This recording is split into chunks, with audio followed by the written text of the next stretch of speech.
Hey guys! Here is a new tutorial. This time let's talk about faster operating with the markers. By the way, the markers used to be called locators, once upon a time. If you get feedback from your director and want to import it, you can do that via the tool Markers, which can be found under Tools, Markers. Right-click there and select Import Markers. You can only import in two text formats, text and XML. After you've been through that, you see that some markers are now in the timeline. Therefore, you should get a good overview. This can be done by quickly jumping back and forth between the markers. The commands Go to Previous Marker and Go to Next Marker are available. These can be found in the command palette under the Move tab.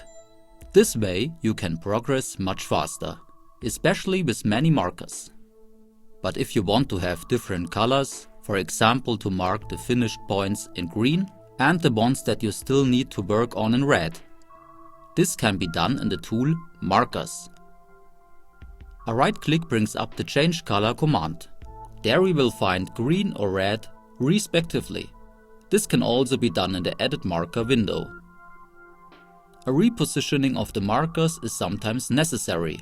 For example, some scenes or blocks were remodeled by several recuts. Therefore, the markers are in the wrong places. It would be quite cumbersome to have delete them and create them again. A very hidden function can help you right there.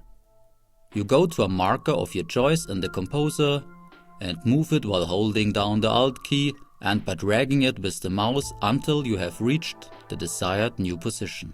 I hope this will help you further when using the markers. See you next time.